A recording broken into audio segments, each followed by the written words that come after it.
This happened to me back in the fall of 2020 when I was 21 years old and living by myself for the first time. My parents had just moved to Florida, and I decided to stay behind in upstate New York because I was in school at the time. They sold the family house, and I rented a small two-bedroom place on the edge of town, right off a quiet road called Maple Hill Drive. It wasn't much, but it felt like independence. It was a Tuesday night, late October, cold enough that I could see my breath if I stepped outside. I had class early the next morning, so I stayed in, made a frozen pizza, and put on some old episodes of The X-Files. Nights like that usually felt cozy. I liked the silence of the neighborhood, the kind where you could hear the wind brushing the trees. But being alone in a house like that also had a way of amplifying every little sound. I remember I was halfway through an episode around 11 when I paused the show to grab another slice of pizza. That's when I noticed something. Through the blinds in the living room, I saw headlights wash over the front of the house. I figured it was just a car turning around, but it lingered a second longer than normal. Then the lights went out. At first, I didn't think much of it. The house sat across from a patch of woods, and sometimes people parked there to smoke or talk. But as I stood in the kitchen, I realized I didn't hear a car drive away. No engine, no gravel crunching, just silence. I told myself it was nothing. I locked the front door just in case and went back to the couch. But as I sat there, I couldn't shake this uneasy feeling. My eyes kept drifting to the blinds, like I was expecting to see someone standing there. About 20 minutes later, I heard something from outside. It was faint, like footsteps in the gravel by the side of the house. I muted the TV. The sound stopped almost immediately. I sat frozen, straining to listen, but there was only the hum of the fridge from the kitchen. I tried to brush it off. Old houses creak, animals wander. Still, I decided to double check. I walked quietly to the back door, which led to a small porch. The door had one of those cheap locks with a shaky handle. I made sure it was latched and pulled the curtain over the window. On my way back through the hallway, I peeked into the spare bedroom. The room was empty, boxes stacked against the wall, but for some reason, it made me feel more exposed, like I wasn't really alone. I ended up back on the couch with my phone in hand, scrolling just to distract myself. That's when my stomach dropped. My phone lit up with a notification from the Ring camera I had installed above the front door. Motion detected.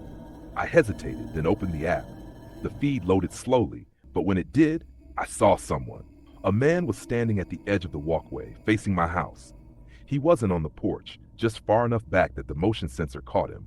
He wore a hooded sweatshirt, hood up, hands in his pockets. He wasn't moving, just watching.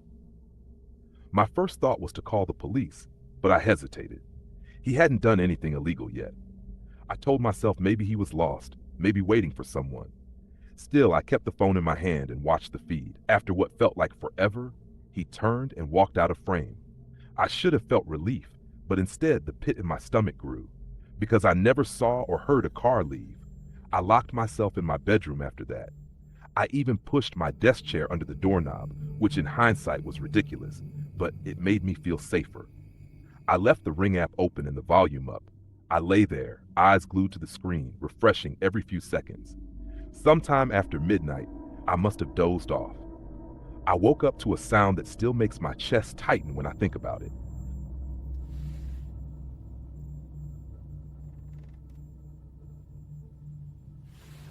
A slow, deliberate creak, like weight shifting on old wooden steps. My porch steps. I didn't breathe. I didn't move. I just listened as another creak followed, then another. Whoever it was, they were walking up to my back door. I grabbed my phone with shaking hands and switched to the backyard camera. For a moment, the screen was black. Then it flickered on. There he was, the same hooded figure, standing on my porch, facing the door. His hands were still in his pockets. He didn't knock.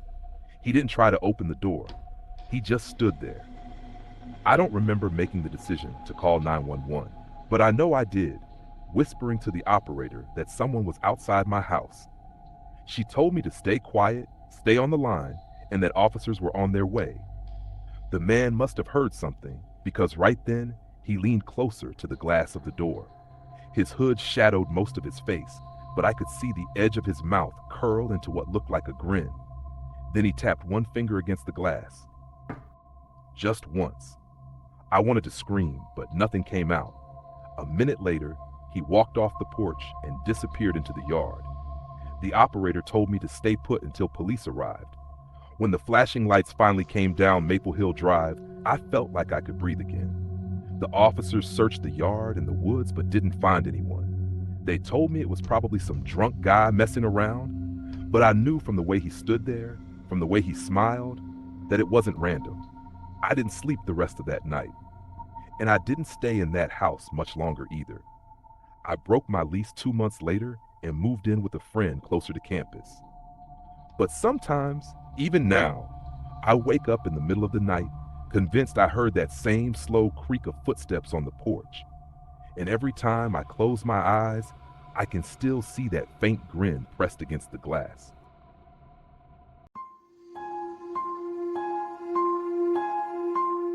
This happened to me in the fall of 2019 when I was 21 years old and living alone in a small rented house on the edge of Billings, Montana. And at the time, I was working nights at a local hardware store. Since my shifts usually ended late, I was used to being alone at night, either winding down with TV or grabbing something quick from the fridge before heading to bed.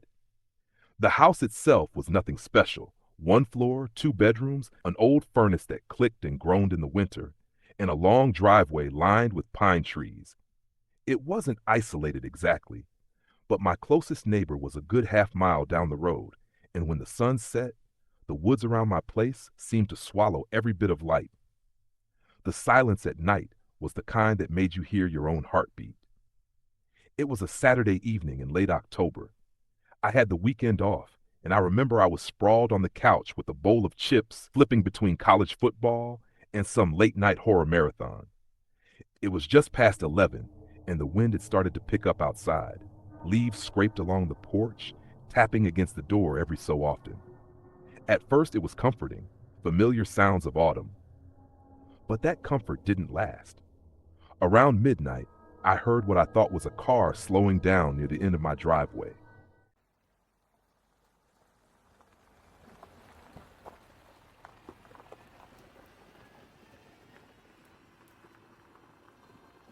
Headlights swept briefly across my living room window and then disappeared. I muted the TV and sat still, waiting to hear the crunch of tires on gravel, but there was nothing.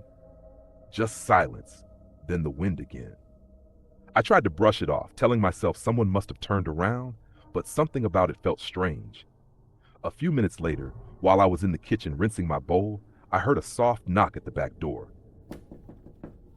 It was so faint, I almost thought I imagined it. I froze, standing there with the faucet running. The knock came again. Just 2 quiet taps. My back door led straight into the yard, which opened into the woods. Nobody ever used that door, not even delivery drivers. I turned off the sink and stood in silence. The TV from the living room was still on mute. The only sound was the ticking of the wall clock. Slowly, I walked to the back door and flipped on the outside light. The yard was empty, just a swing of branches in the wind. No one was there. I locked the door and double-checked the handle. My skin prickled, but I convinced myself it had been the wind. Maybe a loose branch. Maybe my nerves. I went back to the couch, turned the volume back up, and tried to focus on the movie. About half an hour later, I heard footsteps.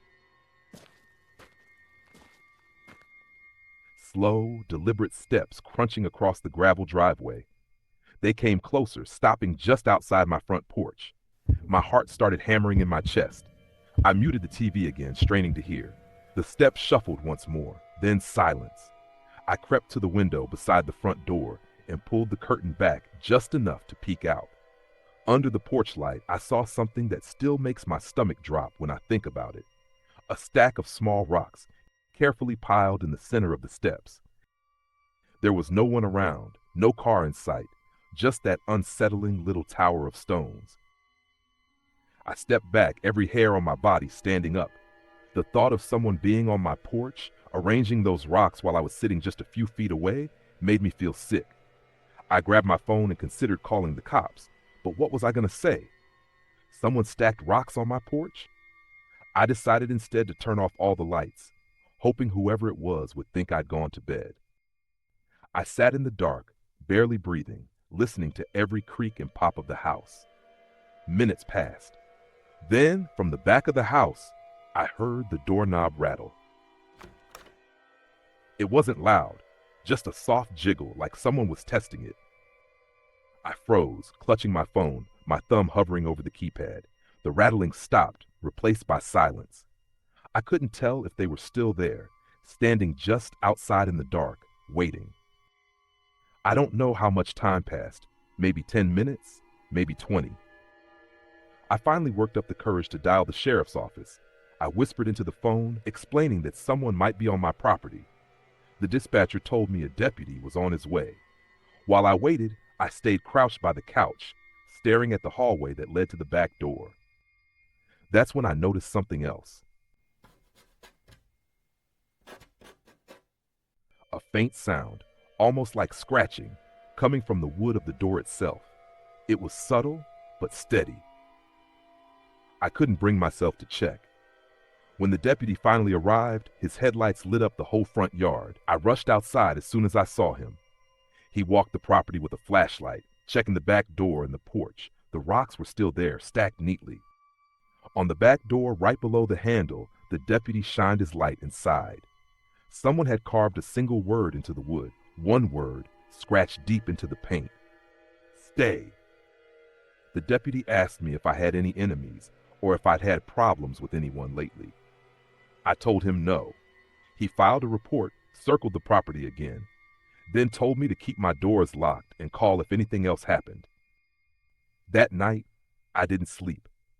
I sat in the corner of my living room with every light on until the sun came up. I never heard the footsteps again, but the feeling of being watched never really left. I moved out of that house a few months later. I never found out who left those rocks or carved that word into my door. And even now, years later, every time I hear leaves scraping at night or a knock too soft to be normal, I think back to that night. And I wonder if somewhere out there, they're still waiting for me to come back.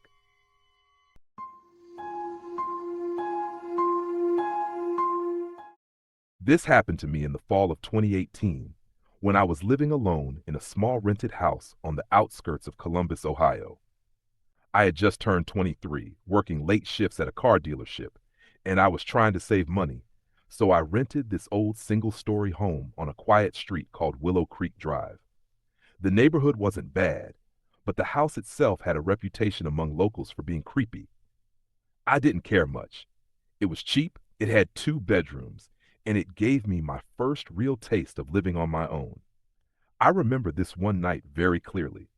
It was a Thursday in mid-November. I had just gotten off work around 10:30 p.m., picked up some fast food, and drove home through the cold. The streetlights on Willow Creek Drive were always dim, and that night, the fog made them look like glowing orbs hanging in the air. I parked in my small driveway, walked up the creaky steps, and locked the door behind me. The house was quiet, too quiet sometimes. I usually left the TV running in the background just so I didn't have to sit in silence.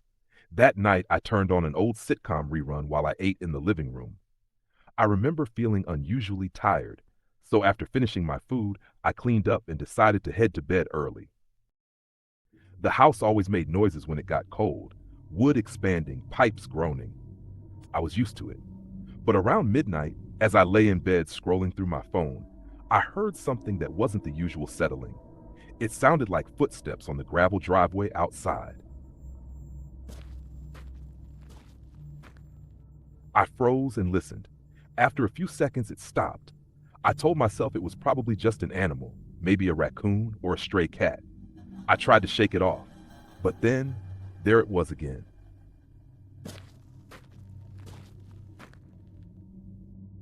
The slow crunch of someone stepping on gravel. Closer this time, near my bedroom window. I turned off my phone screen and held my breath, staring into the dark. The blinds were shut, but a faint shadow passed across the thin slits of light from the street lamp outside. I didn't move for what felt like forever. Eventually, the sound stopped. I convinced myself it was my imagination, maybe the neighbor walking by, and I finally drifted off to sleep. I woke up about an hour later to a soft tapping sound.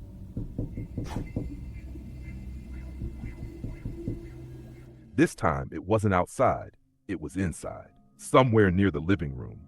My stomach dropped. I grabbed the small aluminum bat I kept under my bed and got up, moving slowly. The tapping stopped as soon as I stepped into the hallway. The house was pitch dark. I crept toward the living room, my heartbeat so loud I could hear it in my ears. I flicked on the light. Nothing. Everything was in place. The door was still locked, no windows broken. I tried to laugh it off, telling myself maybe the heater was making the pipes knock. I checked the kitchen, the bathroom, then went back to bed. But sleep didn't come easy. Every little creak made me sit up. At one point, around 3 a.m., I thought I heard faint breathing, not my own, coming from down the hallway. I held still, straining my ears, then silence. The next morning, I left for work earlier than usual. I didn't want to stay in the house.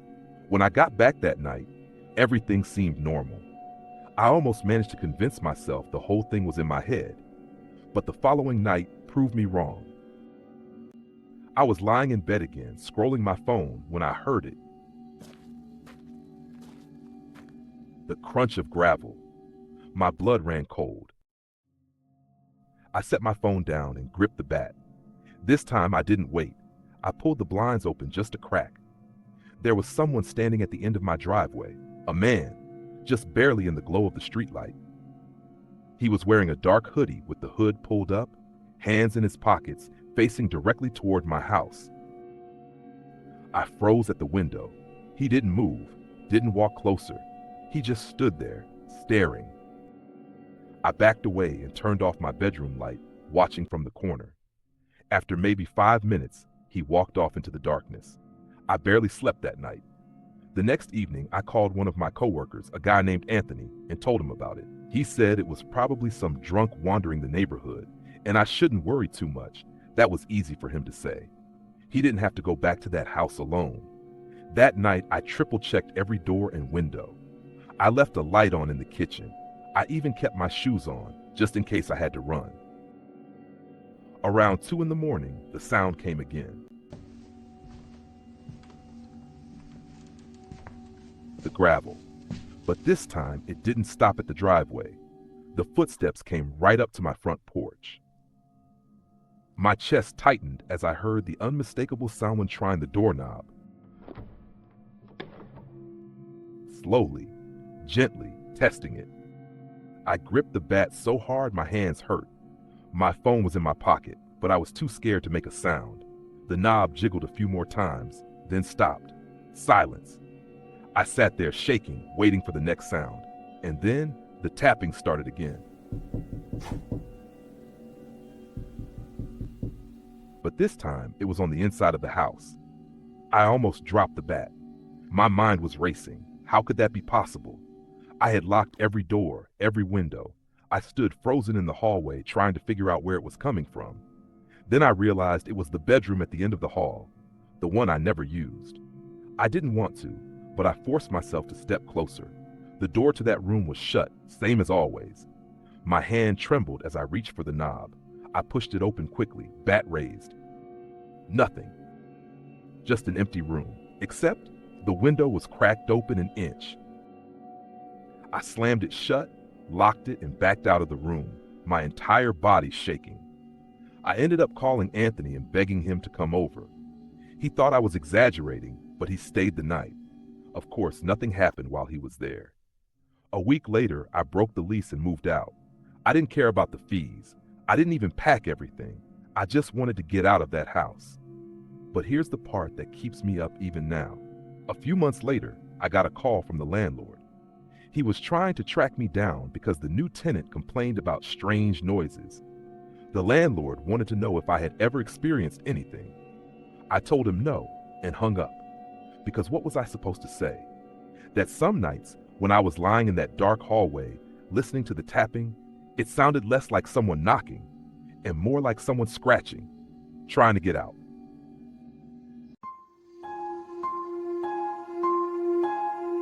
And this is the story of a night I spent alone in my parents' house that I haven't been able to forget.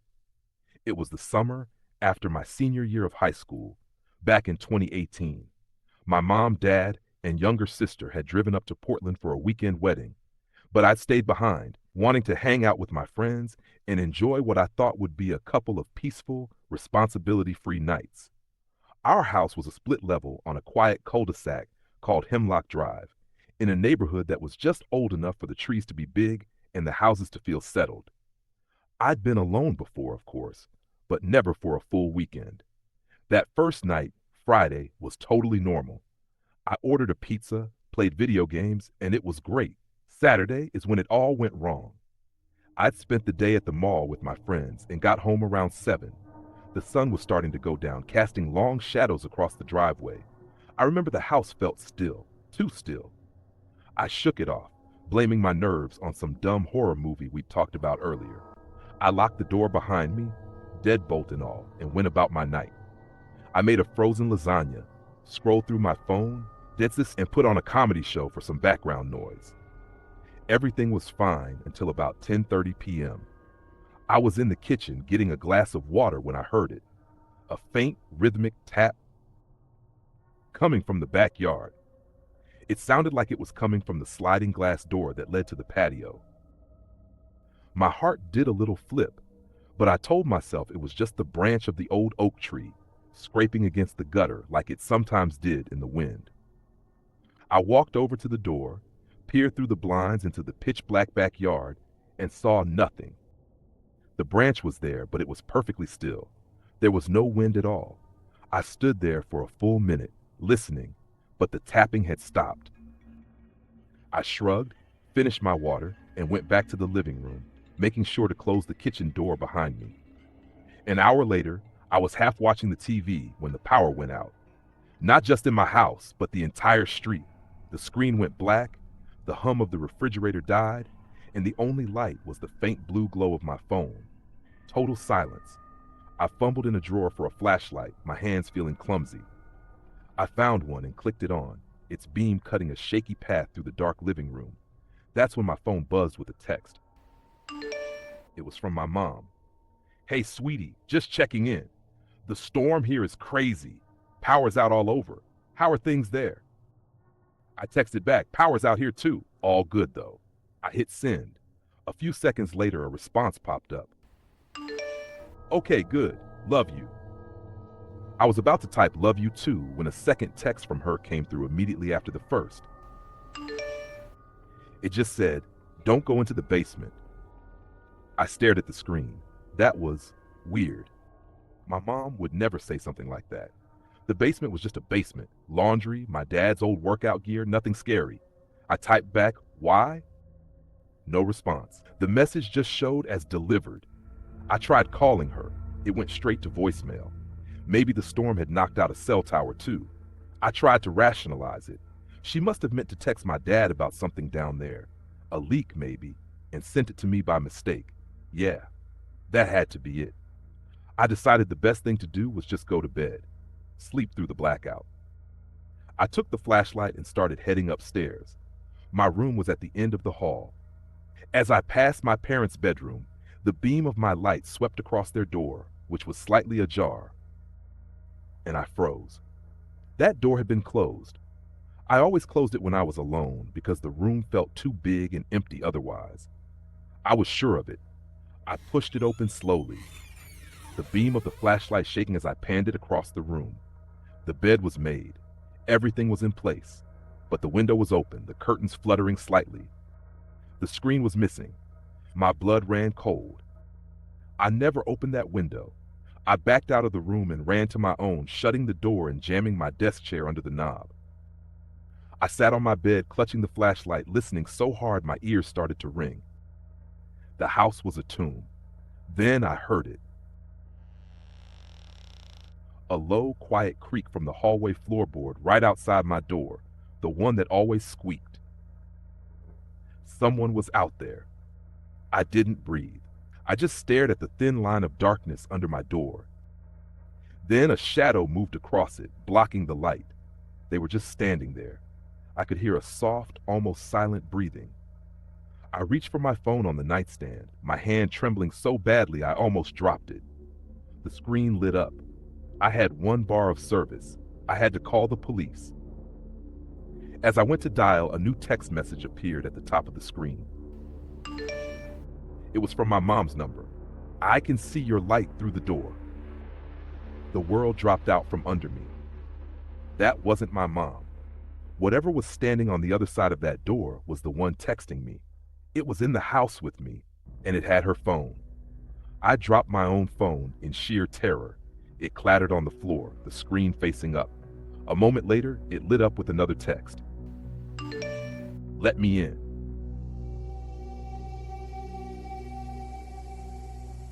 A quiet knock, so gentle it was almost polite, rattled the door on its hinges. The chair I'd wedged under the knob shifted slightly. I scrambled off the bed, pressing myself against the wall farthest from the door, my heart hammering against my ribs. This couldn't be happening. The knocking came again. A little louder this time, more insistent. I looked around wildly for a weapon, for anything. My eyes landed on the window. It was a long drop to the driveway, but it was my only way out. I stumbled over to it, fumbling with the lock. It was stuck, painted shut. I grabbed a textbook from my desk and slammed it against the corner of the glass. It made a loud crack but didn't break.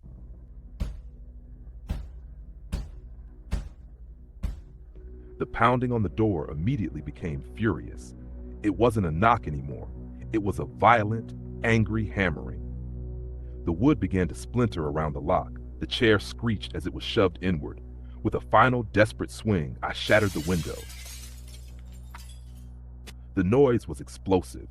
I didn't care about the glass.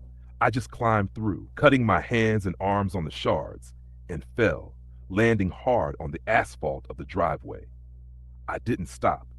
I ran down the middle of the dark street in my socks, not looking back, until I saw the flashing red and blue lights of a police car responding to a neighbor's call about the noise. The police searched the house. They found the back sliding door unlocked. They found my mom's phone on the floor in the upstairs hallway. They found footprints in the dirt outside my parents' bedroom window, where someone had pried off the screen and climbed in. They never found the person. The official report said it was an attempted burglary, that the intruder must have fled when I broke the window and attracted attention. My family came home the next day. My mom was hysterical, holding me so tight I could barely breathe. She said her text to me had never gone through because of the storm. She'd been trying to reach me all night. She never got any of my responses, and she certainly never sent any messages about the basement. Her phone had been stolen from her purse during the wedding reception chaos in Portland.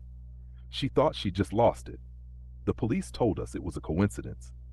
A thief at a wedding hundreds of miles away, and a different thief targeting our house on the same night. They said the texts were just a sick game, a way to scare me. They told us to feel better, that it was just a random, terrible night. I try to believe that. I really do. But sometimes late at night, my new phone will light up with a text from an unknown number. And I'll remember the one text I never told the police about, the one that came through just as I was climbing out the broken window, the one that said, "You can't run forever." I changed my number. We moved. But I still can't sleep with the lights off, because I know it wasn't about what was in the house. It was about what was already in my phone.